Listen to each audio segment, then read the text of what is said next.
আমাদের দেশে, আমাদের গ্রামে, আমাদের অঞ্চলে এমন কিছু মানুষরূপী শয়তান আছে যারা মানুষকে জাদু টোনা বান কুফুরি মেরে মানুষকে এরকমভাবে নিস্তেজ করে দেয়। এমনও আমরা দেখেছি পুতুলের মতন মানুষের আকার তৈরি করে মাছের উপরে এরকমভাবে বান মেরে গাছের মধ্যে ঝুলিয়ে মাটিতে পুঁতে একটা মানুষকে রক্তক্ষরণ করে, হ্যাঁ, 2-1 ঘন্টার ভিতরে অথবা 1-2 দিনের ভিতরে একটা মানুষকে মৃত্যুর কোলে পর্যন্ত ঢলিয়ে দেয় এই কুফরি করে, জাদু মন্ত্র এগুলো করে। আসলে আল্লাহ রাব্বুল আলামিন পবিত্র কোরআনের ভাষায় বলে দিয়েছেন, এই সমস্ত জাদু মন্ত্র যারা করবে তাদের শাস্তি মহান আল্লাহ রাব্বুল আলামিন নিজ হাতে দিবে। মানুষ হয়ে মানুষের ক্ষতি কখনো করা যাবে না। দিনদার ভাই ও বোনেরা, আজকের আলোচ্য বিষয় হলো, আলোচনার টপিক হলো, অনেক আমার ভাই ও বোনেরা আপনারা আমাদেরকে বলে থাকেন জাদু মন্ত্র কুফরি, এটা আমরা বুঝতে পারি যে আমাদের শরীরের মধ্যে কি কি ঘটতেছে। হ্যাঁ, শরীরটা হালকা হয়ে যায়, পাতলা হয়ে যায়, শরীরটার মধ্যে কোনো ভর পাওয়া যায় না, শক্তি পাওয়া যায় না। হ্যাঁ, ডাক্তারি চিকিৎসার মধ্যে কোনো কিছু ধরা পড়ে না। তো দিন দিন আপনি শুকিয়ে যাইতেছেন, আপনার ঘুমের ঘরে বিভিন্ন নানান খারাপ স্বপ্ন দেখেন, আপনি ভয় পান। বুঝতে হবে আপনাকে জাদুগ্রস্ত, আপনাকে জাদু করা হয়েছে, কুফরি করা হয়েছে। দিনী ভাই ও বোনেরা, এটা থেকে আপনি পরিত্রাণ পাওয়ার জন্য আজকের এই ভিডিওটিতে আপনাদেরকে গুরুত্বপূর্ণ কয়েকটা তদবিরের কথা বলে দিব। আপনারা যদি এরকমভাবে, হ্যাঁ, সবকিছু বুঝেন, সবকিছু পারেন, কোরআনের উপরে যদি আপনাদের জ্ঞান থাকে, তাহলে আপনি নিজেই এই সমস্ত কাজগুলো করতে পারবেন।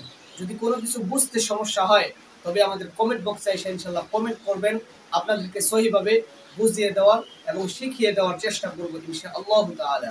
দিনদার ভাই ও বোনেরা, জাদুগ্রস্ত ব্যক্তি যারা এরকমভাবে জাদুতে আক্রান্ত হয়ে গেছেন অথবা আপনাদের রোগী যারা আক্রান্ত হয়ে গেছেন, তাদেরকে আপনারা একটা বিষয় বলে দিতে পারেন যে প্রতিদিন আপনি যেহেতু জাদুগ্রস্ত হয়ে গেছেন, সামনে যেন আবার আক্রান্ত না হন, যেন প্রত্যেক দিন সকাল এবং বিকালে ফজরের নামাজের পরে অর্থাৎ মাগরিবের নামাজের পরে 7 বার করে আয়াতুল কুরসি আপনি পাঠ করতে পারেন। আয়াতুল কুরসি আমরা চিনি তো, বুঝি তো। 3 নাম্বার পারার প্রথম পৃষ্ঠা সূরাতুল বাকারা আয়াতুল কুরসি নামক আয়াত আছে। এই আয়াতখানা 7 বার করে পাঠ করে ফুঁক দিয়ে পুরো শরীরটা আপনি মোচন করে দিতে পারেন, বুকের মধ্যে একটা দম করে দিতে পারেন। আয়াতুল কুরসিটা আপনাকে পাঠ করে শোনাই, আমি একটু স্পিডে বলি, আপনারা শুনে নেবেন, শিখে নেবেন। আউযু বিল্লাহি মিনাশ শাইতানির রাজিম, বিসমিল্লাহির রহমানির রহিম।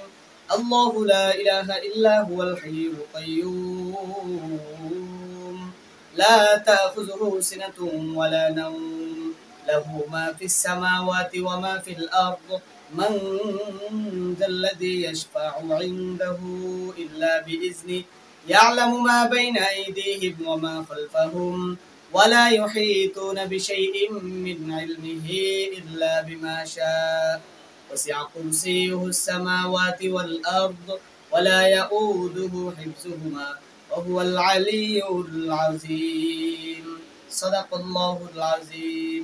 এটা আমি একবার পড়লাম, আপনি 7 বার পড়বেন সকালে, 7 বার পড়বেন মাগরিবের নামাজের পরে, বুকের মধ্যে একটা দম করবেন, হাতের মধ্যে একটা ফুঁক দিয়ে পুরো শরীরটা মোচন করে দিবেন ইনশাআল্লাহ তাআলা। এই হলো একটা আমল দিতে পারেন। আর আরেকটা কাজ আপনি করতে পারেন, ওইটা হলো আপনার রোগী অথবা আপনি নিজে যখন জাদুগ্রস্তের মধ্যে পড়ে গেছেন, বুঝতেছেন আপনাকে ভান মারা হয়েছে, আপনাকে এরকমভাবে অস্থির করে রাখা হয়েছে, আপনি যেন আস্তে আস্তে নিস্তেজ হয়ে যান, আপনার শরীর যেন কমে যায়, এই জন্য আপনি যে কাজটা করবেন, আপনাকে নদী থেকে অথবা বড় পুকুর থেকে অথবা মসজিদ থেকে আপনি সুন্দর করে 1 বোতল অথবা 1 গ্লাস পানি নিয়ে আসবেন।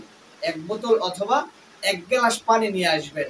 রোগীটা যখন আপনার সামনে থাকবে অথবা আপনি যখন নিজেই অসুস্থ হয়ে গেছেন, তো আপনি একটা গ্লাস পানি নিয়ে আসবেন, ভালো পবিত্র পানি, পরিষ্কার পানি। এই পানির মধ্যে আপনি একটা আয়াত পাঠ করবেন, আমি আপনাকে বলে দিচ্ছি এবং স্ক্রিনের মধ্যে দিয়ে দিচ্ছি। বিসমিল্লাহির রহমানির রহিম, এটা 25 নম্বর পারার একখানা আয়াত। আম আবরামু আমরান ফাইন্না মুবরিমুন আম আবরামু আমরান ফাইন্না মুবরিমুন বিসমিল্লাহির রহমানির রহিম আম আবরামু আমরান ফাইন্না মুবরিমুন। এই আয়াতখানা বিসমিল্লাহ সহ 7 বার পাঠ করবেন। 7 বার পাঠ করে আপনি একটা ফুঁক দিবেন এই পানির মধ্যে।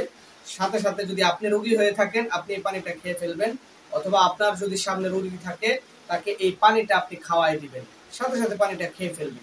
বাস তার শরীরের মধ্যে যদি জাদু মন্ত্র আসর এগুলো কোনো কুফরি করে থাকে, এটা আল্লাহ রাব্বুল আলামিন যদি চায়, দয়া করে মায়া করে, আল্লাহ তাআলা এটাকে মাফ করে দিবেন, কাটিয়ে দিবেন ইনশাআল্লাহ। পবিত্র কোরআনের খাতিরে, কোরআনের মুআজিজায়, আল্লাহ তাআলার কালামের মাধ্যমে। দেনি ভাই ও বোনেরা, আরেকটা আমলিয়াতের কথা আপনাকে বলতে চাই। এটা যদি সম্পূর্ণরূপে নির্মূল করতে চান, তো আপনাকে যে কাজটা করতে হবে, আপনার একটা দা কাশি নেবেন, দাও কাশি অথবা একটা চাকু নেবেন। এই চাকুটা নিয়ে আপনি মাটির মধ্যে দাগ কাটতে থাকবেন, দাগ কাটতে থাকবেন। তখন যখন আপনি সূরাতুল ফাতিহাটা পাঠ করবেন, পাঠ করতে করতে গায়রিল মাগদুবি আলাইহিম ওয়ালাদ-দাল্লিন যখন পাঠ করবেন, গায়রিল মাগদুবি আলাইহিম ওয়ালাদ-দাল্লিন যখন বলবেন, তখন মনে মনে বলবেন যে আব্দুর রহিমের উপর থেকে জাদু, বান, মন্ত্র, কুফরি সব কিছু কাটিয়া ফেলিলাম। দাগ কাটবেন, আবারও সূরাতুল ফাতিহা পড়বেন। হ্যাঁ, সূরাতুল ফাতিহা পড়তে পড়তে গায়রিল মাগদুবি আলাইহিম ওয়ালাদ-দাল্লিনের মধ্যে যখন আসবেন, তখন আপনি মনে মনে চিন্তা করবেন আর মাটির মধ্যে একটা দাগ দিবেন যে আব্দুর রহিম, আব্দুল করিমের শরীর থেকে জাদু, মন্ত্র, কুফরি সব কিছু কেটে ফেলিলাম। এইভাবে নিয়ত করবেন, আর এইভাবে আপনি 5 মিনিট, 10 মিনিট, 15 মিনিট লাগাতার কাটতে থাকবেন। সম্পূর্ণ ইয়াকিন এবং আস্থা রেখে, হ্যাঁ, আত্মবিশ্বাসের সাথে আপনি আপনার রোগীর জন্য অথবা আপনার নিজের জন্য এই আমলটা করতে থাকেন। আল্লাহ রাব্বুল আলামিন যদি চায়, আল্লাহ যদি দয়া করে, মায়া করে, আপনার ইয়াকিন এবং আত্মবিশ্বাসের কারণে, কোরআনের উপরে ইয়াকিন করার কারণে, বিশ্বাস করার কারণে, মহান রব্বুল আলামিন আপনার রোগীর অথবা আপনি নিজে যদি জাদুগ্রস্ত হয়ে থাকেন, হ্যাঁ, বানগ্রস্ত হয়ে থাকেন, কুফরের মধ্যে লিপ্ত হয়ে থাকেন, তবে আল্লাহ তাআলা আপনাকে এই সমস্ত যন্ত্রণাদায়ক আযাব থেকে, হ্যাঁ, কুফরি, বান থেকে, জাদু থেকে আল্লাহ তাআলা আপনাকে মুক্ত করে দিবেন ইনশাআল্লাহ। দিনী ভাই ও বোনেরা, আশা করি আজকের এই গুরুত্বপূর্ণ তদবির সংক্রান্ত বিষয়টি আপনাদেরকে বুঝাইতে পারছি।